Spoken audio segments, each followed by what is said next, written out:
Hey everybody, it's Devan Kline. Welcome back to the Burn Bootcamp podcast. I am your co-founder and visionary, along with my wife, Morgan Kline, and your co-host, Trish Pena and Matt Morris.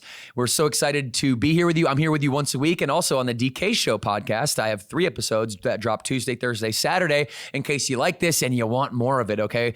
It's important to us here at Burn Bootcamp that we're not just looking at the world through the lens of just health and fitness, that it's holistic, that we can help you take your hard workouts or take the mentality that you get from showing up every day in the gym and let that pour over strategically into the other important areas of your life. And today we're talking about perfectionism. The goal is never perfectionism. I strongly believe this. And if you are somebody that says, hey, DK, I'm a perfectionist, well, then I'm really talking to you. I strongly believe it, that perfectionism is not a virtue. Oftentimes, I'll hear people say, hey, you know what? I'm a perfectionist. And they say it in a way that they're hanging their hat on it, that it's something that they're very, very proud of.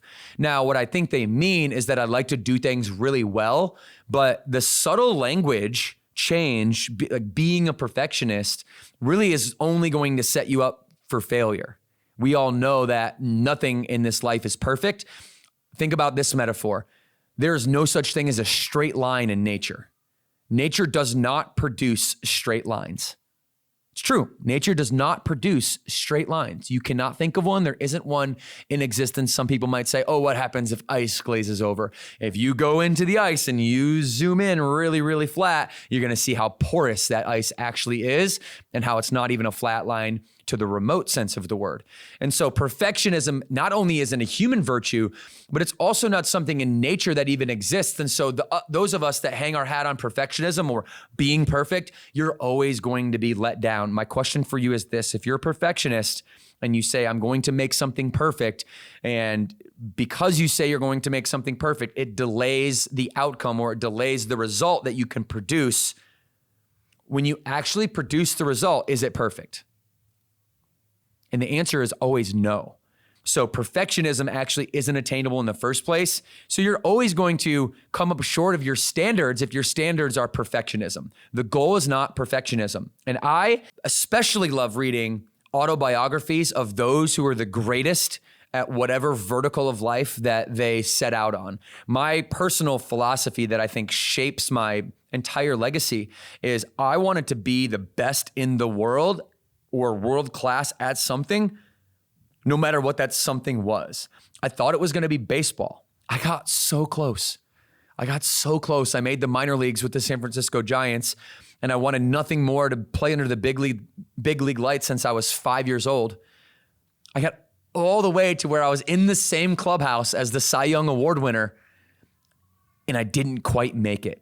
I didn't make it there. I wasn't quite world-class enough. My dreams were absolutely shattered. I felt like I was just going to go back to the gutter, back to where my parents left off. And I had Morgan in my life, somebody that would encourage me when I wasn't able to encourage myself. And she said, Devan, look at how far you've come from where you came from. Just keep moving. Just keep moving. What's the next thing for you that you think you can be the greatest at? And listen, I wasn't always the most talented baseball player. The reason that I actually got an opportunity to play for the San Francisco Giants, amazing baseball organization, is because I wanted it so bad that when I was told at 14, 15 years old, I was too small, I was too skinny if I wanted a Division I scholarship, which is pretty much a prerequisite to getting into the next level to sign a professional baseball contract, then I was going to need to bulk up. I was going to need to get heavier. So I spent my entire 4 years of my high school career, starting in the summer after my 8th grade year, learning nutrition, putting on weight, spending my own money to buy weight gainer at GNC, getting myself, before I had a car, getting a buddy on the team to come pick me up so that I could get to every single weight room session at the high school they had to offer, every single practice. I wanted to be the best. And so I needed to try harder than everyone else and have a better work ethic and be a better teammate and be a better leader because I didn't have that natural talent. I didn't have this guy's obviously going to go play at the next level. I was good, but I wasn't great. And so health and fitness and nutrition, this is really what was the catalyst to get me to go from being a college prospect to a professional prospect. And Morgan and I were talking about it when I got released from the San Francisco Giants. I'm like, I don't know what to do. She's like, keep moving. I'm like, to do what? She's like, you like fitness, you like health, you like nutrition. Just come here, start working out, and maybe finish your degree. And so I did all those things. And I got my certification and I started into it. And that was the catalyst for me really stepping back after I got released from the Giants. That dream got shattered. What's the dream that came up next that was in alignment with the philosophy of be world-class at something, give yourself an opportunity to do that? Well, it's in this beautiful thing we call the health and fitness industry. And I thought, hey, maybe I can be the best or among the best or world-class at being a personal trainer. And so I went down that path. And now I'm like so humbled to say, and trust me, nobody's more surprised at this than I am, that Burn Bootcamp, we're in the top 3 in the boutique health and fitness world. It's amazing. We are in the conversation for world class. And I just really believe in that philosophy of do something that you could be world class at, because you could be there's so many things you can do. You could be world class at everything or anything. So I started reading books because I had no history of mentorship.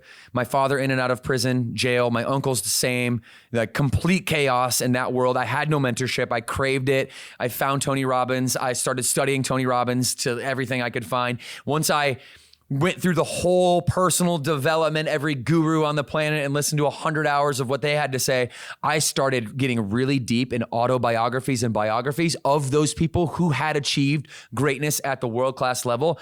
And I want to tell you a story about Andre Agassi in his book, Open, his autobiography, because it will illuminate the title of this podcast, which is The Goal Isn't Perfection. So in the world of sports, where it's all about excessive perfectionism. Like it's not that you're not supposed to strive for perfectionism to be like the best you possibly could be. I'm not suggesting that, nobody's perfect. So just chill. I'm not saying that. I'm saying you're never going to reach perfection, but you can attain to get as close to it as humanly possible. And I think that's what a lot of world-class athletes do. In his book, Open, he just provided a lot of insight, into the pursuit of his perfection on the tennis court and how it was like the source of immense pressure and unhappiness, because from a very young age, he was that guy that was pushed by his father to be perfect in every corner of the game. Like he won multiple Grand Slam titles doing this. However, it came with a high cost to mental and emotional well-being that, he probably would have won those world-class titles if he didn't have this perfectionism hanging over him, because the perfectionism was unattainable. And Agassi, he had meltdowns. He's classically known for his meltdowns. So he had a lot of stress, leading to issues like burnout, resentment towards tennis, a lack of fulfillment despite all the victories. And he had this perfectionism. I had to go out and win every Grand Slam title there was. If I lost any of them, then I was a failure altogether. And you can see a couple times throughout his career where he absolutely melts down. And I first heard of his story because Tony Robbins actually was his performance coach at one time.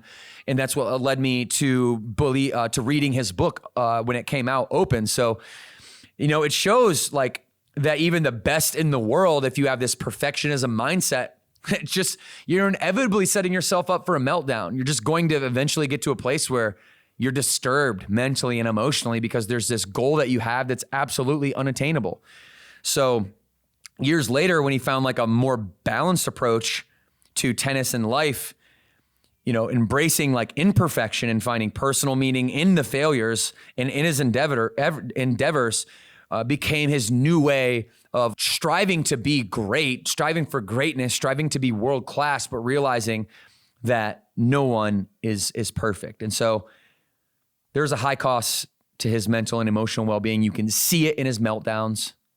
And without those meltdowns, maybe the championships come a little bit easier. Maybe he has more fun on the journey, but certainly doesn't lose more from having more fun. Certainly doesn't lose more from being less emotionally stressed. Certainly doesn't lose more Grand Slam titles from being so tense and so just everything in his body needs to absolutely hit this ball so perfectly that he faults.